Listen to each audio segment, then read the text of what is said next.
धर्म प्रेमी बंधुओं, आप सभी को जय जिनेंद्र। मेरे इस चैनल में आपका स्वागत है। मेरे इस चैनल में ज्ञानारणव ग्रंथ का स्वाध्याय चल रहा है।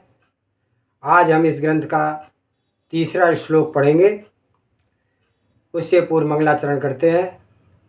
मंगलम भगवान वीरो मंगलम गौतमो गणे मंगलम कुंद कुंदाद्योति जैन धर्मोस्तु मंगलम सर्वमंगल मांगल्यम सर्वकल्याणकारिकम प्रधानम सर्वधर्मानां जैनम जयतु शासनम। सर्वे श्रोता सावधानतः श्रवन्तु।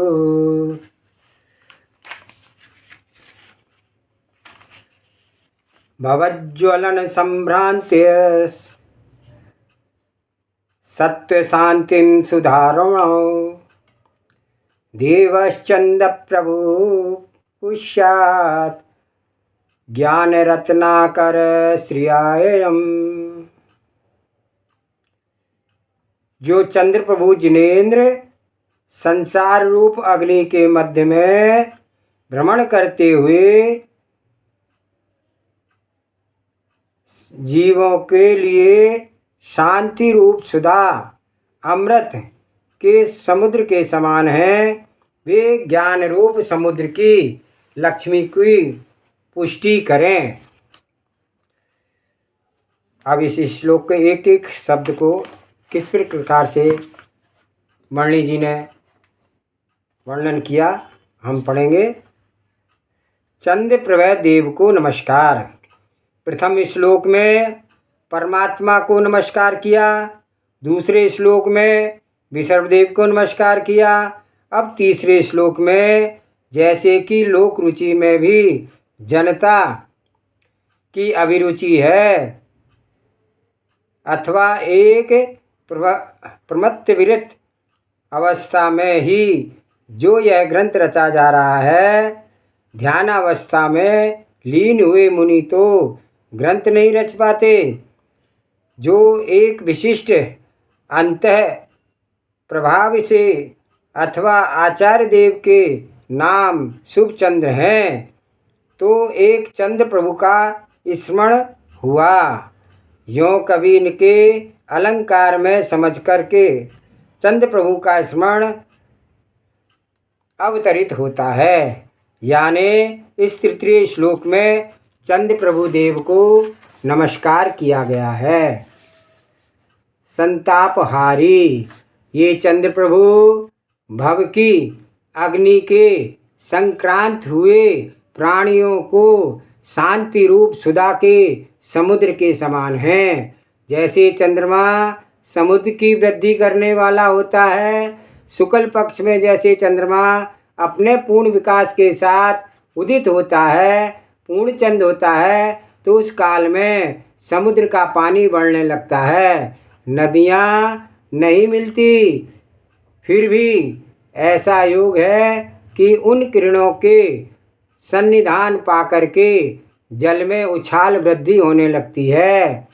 ऐसे ही निखरिए ये चंद्र प्रभु भगवान भव के ज्वलन से संतप्त हुए प्राणियों के लिए एक शांत सुधारण हैं, शांति के समुद्र हैं, अथवा प्राणियों को शांति सुधा की वृद्धि करने वाले हैं। कोई जीव अग्नि में ज्वलित हो रहा हो और उसको एकाएक सुधारणव मिल जाए, अमृत जल की वर्षा उस पर हो जाए, तो वह कितना सुखी होता है। ऐसे ही संसार के प्राणी इस भवभ्रमण की ज्वाला में जल रहे हैं, भ्रम रहे हैं। उन प्राणियों की शांति के लिए चंद्र प्रभु भगवान सुधारणव के तरह है।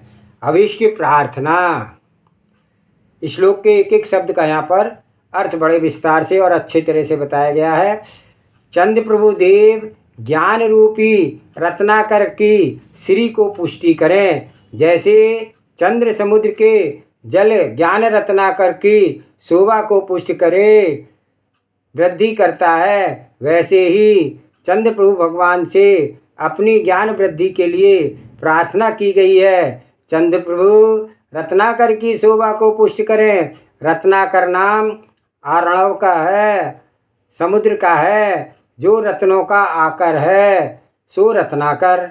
जैसे रत्नाकर में अनेक रत्न पड़े हुए हैं, ऐसे ही इन ग्रंथों में अनेक प्रकार के संबोधन किया गया है और इस संबोधन से ज्ञान रत्न ज्ञान किरण प्राप्त होती है।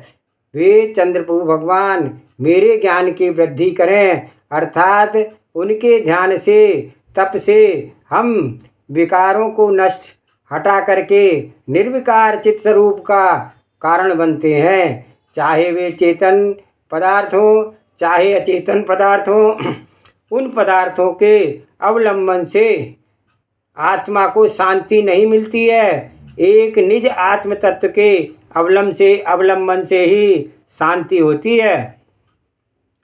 वह ज्ञान मेरे प्रकट हो, जो ज्ञान विकारों को न ग्रहण करे, किसी परतत्व का अवलंबन न करे, केवल ज्ञान के स्वरूप का ज्ञाता करता रहे, ऐसे ज्ञान हमें पुष्टि करें।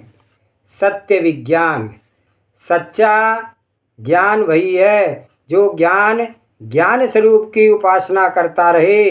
जो ज्ञान बाह्य पदार्थों के विषय मान करके उनमें रत रहता है, वह ज्ञान अज्ञान है। अज्ञान का अर्थ ज्ञान का अभाव नहीं, किंतु खोटा ज्ञान है।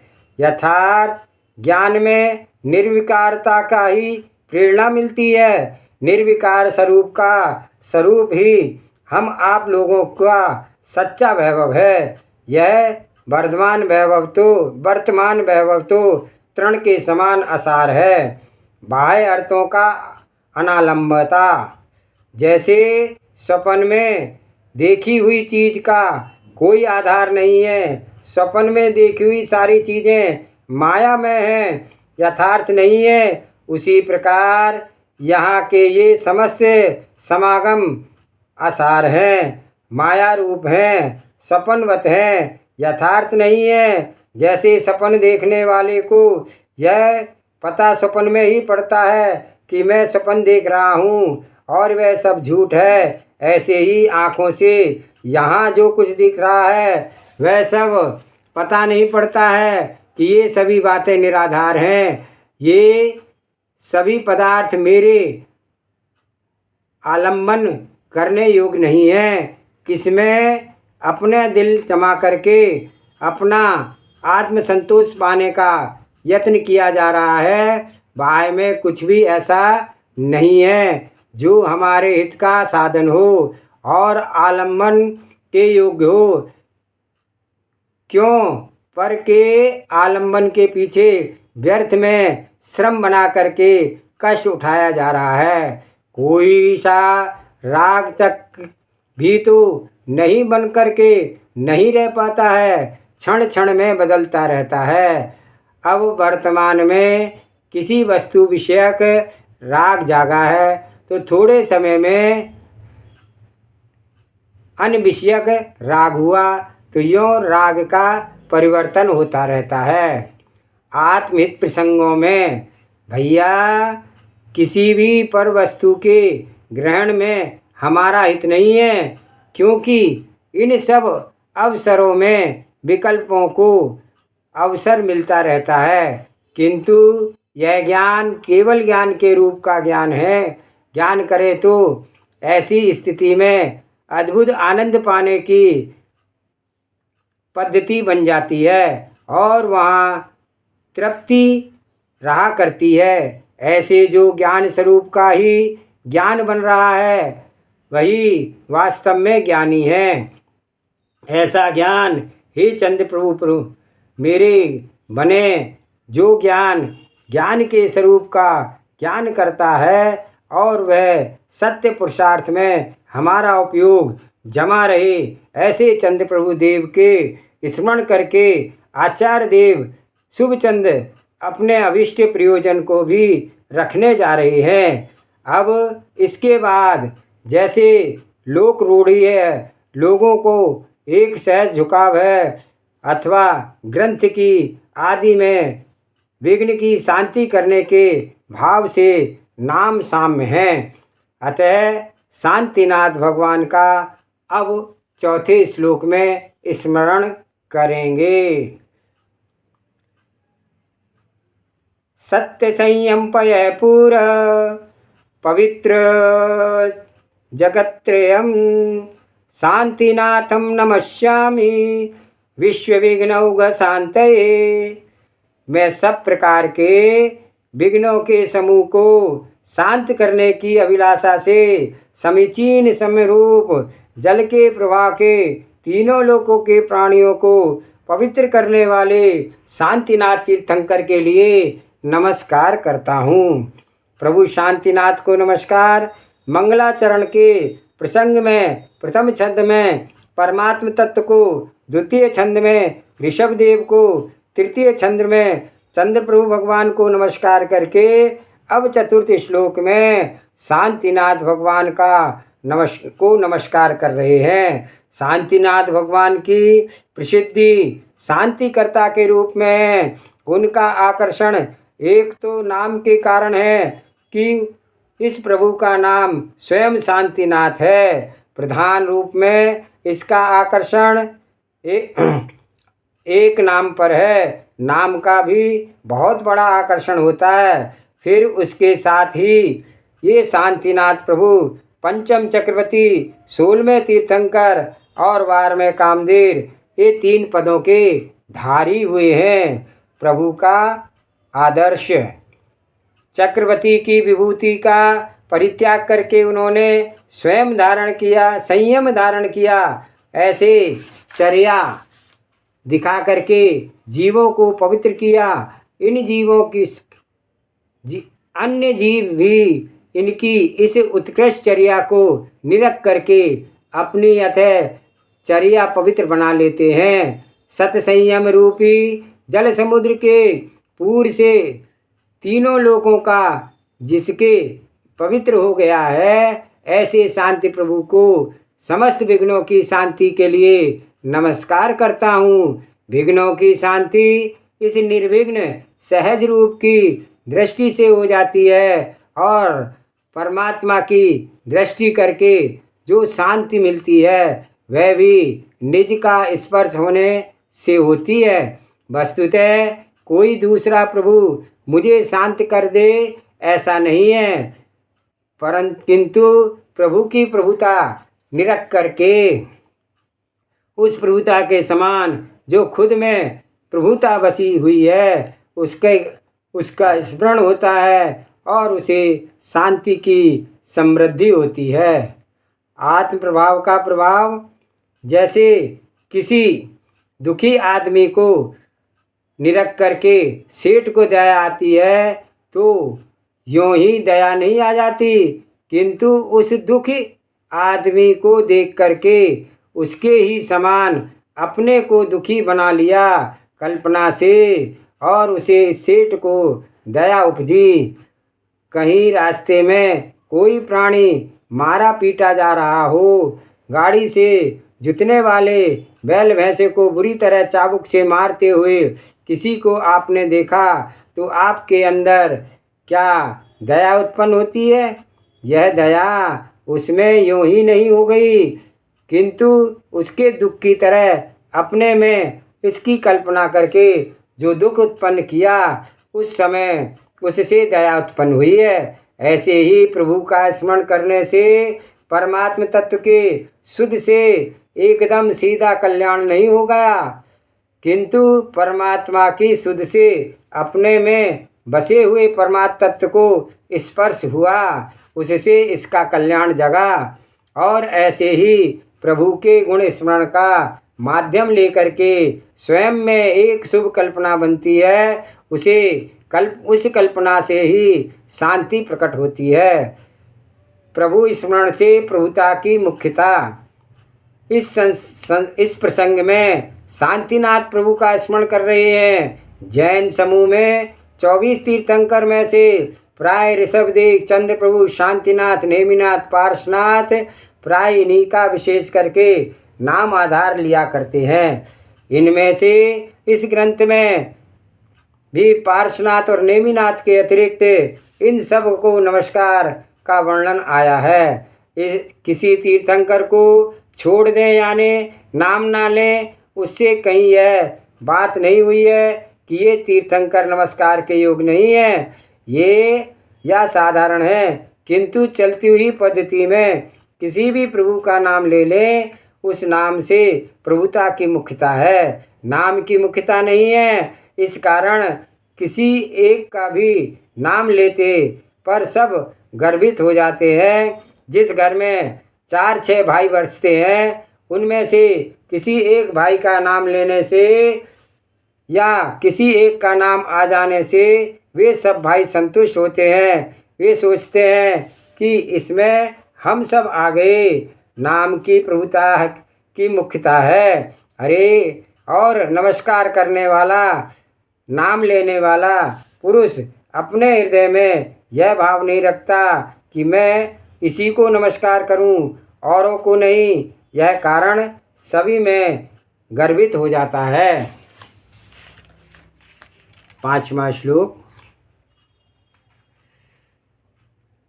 श्रियं सकल कल्याण कुमिदाकर चंद्रमा देव श्री वर्धमानाख्य क्रियाद भव्याभिनंदिताम। जो वर्धमान जिनेन्द्र समस्त कल्याण कुमुद के समूहों को चंद्र विकासी सफ़ेद कमलों को विकसित करने के लिए चंद्रमा के समान हैं, वे अंतिम जिनेन्द्र भव जीवों से प्रशंसित लक्ष्मी को करें। श्री वर्धमान प्रभु को नमस्कार। श्री वर्धमान नमस्कार नामक स्वामी अंतिम तीर्थंकर देव जो भव्य पुरुषों के द्वारा वंदनीय हैं, प्रशंसनीय हैं, वे इष्ट लक्ष्मी को अभिनंदित वर्धित करें। वे वर्धमान स्वामी सकल जनों के कल्याण रूपी कमलों के समूह के लिए चंद्रमा की तरह हैं। जैसे चंद्रमा कमल के प्रफुल्लित करने वाला है, उसी प्रकार से वर्धमान प्रभु भव्य जीवों के कल्याण को उत्पन्न करने वाले हैं। वर्तमान में प्रभु चूँकि वर्धमान नाम है न, तो उसकी किसी वृद्धि के लिए वर्धमान का नाम विशेषतया लोग चुना करते हैं। यह नाम की समता है। तीर्थंकर तो सभी एक समान हैं। इस युग में, इस वर्तमान समय में जिस धर्म तीर्थ को पाकर के, जिस तत्व ज्ञान को पाकर के हम संतुष्ट होते हैं, आकुलता दूर होती है, ज्ञान का आनंद लेते हैं, इस युग में उस धर्म तीर्थ प्रणेता वर्धमान स्वामी हैं। पारसनाथ और वर्धमान स्वामी के बीच के समय में धर्म की हीनता हो गई थी, और अब जो धर्म का प्रभाव चल रहा है, यह वर्धमान स्वामी के समूह शरण में प्रकट हुए धर्म परंपरा से चल रहा है। इस कारण से प्रथम तीर्थंकर वर्धमान स्वामी कहलाते हैं। सम्यक दर्शन करणधार प्रभु स्वयं कल्याण के परिपूर्ण हैं, अतएव वे भव्य जीवों के कल्याण के भी कारक हैं। प्रभु स्वयं कर्मों का विनाश कर चुके हैं, अतएव भव जीवों के विघ्नों का विनाश के कारण हैं। उनके वचन मोक्ष मार्ग का रूप से निकलते हैं। ऐसे वर्धमान स्वामी से वांछित लक्ष्मी की प्रार्थना करना युक्त है। जैसे नाव चलाने वाला खूब चलाता है, पर नाव का कर्णधार जो नाव के पीछे खड़ा हो रहता है,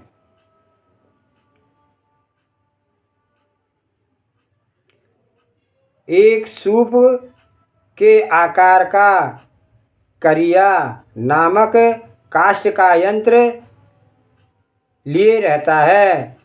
वह जिस प्रकार से घूमता रहता है, एक नाव उसी ओर चल देती है। इसमें तो कुछ शक नहीं कि प्रत्येक जीव बड़ा जागरूक है और निरंतर कार्य करता रहता है। सिद्ध प्रभु हो तो संसारी जीव हो तो सभी जागरूक हैं, अपने काम में निरंतर चेष्टा करते जा रहे हैं, पुरुषार्थ करते जा रहे हैं। बस जिनको यह सम्यक ज्ञान का काष्ठयंत्र मिला, सम्यक दर्शन कर्णधार मिला, तो वह अपनी चर्या को योग पद्धति में निभा लेते हैं। और जिसको यह कर्णधार प्राप्त नहीं है, उसकी नैया तो भवोदधि के यत्र तत्र डोलती ही होगी। आशय की विशुद्धता का स्थान। आत्मा के उत्थान के लिए आशय की विशुद्धता, हित पंथ का सुनिर्णय होना प्रथम आवश्यक है। यदि हित पंथ का निर्णय आशय की विशुद्धता प्रकट हुई तो कीचड़ में पड़े हुए स्वर्ण की तरह ऊपर से मलिन भी रहे, गंदा रहे, व्याकुल रहे, तो भी सम्यक दृष्टि जीव अपने अंतः पुरुषार्थ को बराबर बनाए चलता रहता है। वह निर्मल है। भीत दीवार पर 6 महीने चित्रकारी करने वाले पुरुष यदि भीत को बहुत अच्छा नहीं बनाते तो उनका चित्र बनाने का परिश्रम व्यर्थ है। प्रथम तो उस भीत की विशुद्धि चाहिए। ऐसे ही हम धर्म कार्य में समय लगाते हैं, श्रम करते हैं, त्याग करते हैं, पर एक विशुद्धि आशय बन जाए और हितंकर का निर्णय बन जाए, हित पंथ का निर्णय बन जाए, तो हमारे सब काम सफल हैं। यह दृष्टि जागे कि मेरा तो कल्याण सर पर द्रव्यों के अलग हट करके केवल ज्ञान ज्ञानारूपी स्वरूप, केवल ज्ञान सहज रूपी मात्र रहने से है। इतना भीतर से निर्णय होने पर यह धर्म पालन का अधिकारी है। अतः भला अंतः निर्णय को कौन छुड़ाएगा? किसी की जबरदस्ती होगी तो जो कि अंतः निर्णय को कोई विघ्न डाले, कुछ भी करते हुए किसी भी परिस्थिति में और कितना भी उपयोग बाहर चला जाए, तब भी भीतर की शुभ भावना भीतर ही भीतर उस आत्मा के कल्याण को कर रही है। लोक में जीव की असहायता, इस लोक में दूसरा कौन साथी है, कौन शरण है, कौन सा समागम अभिमान के योग्य है, कौन सी विभूति यहाँ की हितरूप है, ये समस्त मिले हुए समागम एक दिन कलेश के कारण बनेंगे। यह वैभव संपदा कुछ भी सारभूत नहीं है।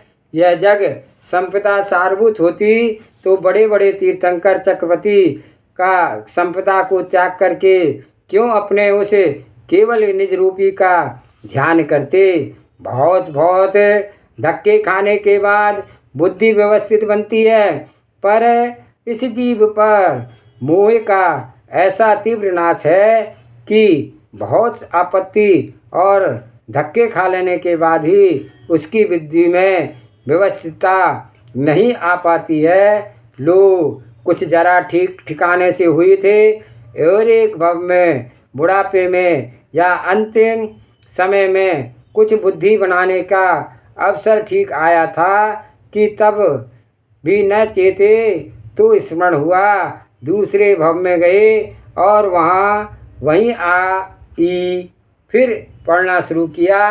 वही मोह ममता फिर आरंभ हो गई।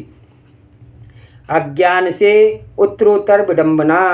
भैया प्रथम तो यही बड़ा कठिन है कि बड़ी अवस्था में जितनी बुद्धि और विवेक व्यवस्थित बन जाए, प्राय देखा जाता है कि वृद्ध अवस्था में तृष्णा, क्रोध, अभिमान बढ़ता है। उनका आना है कि इसके कमजोरी आई।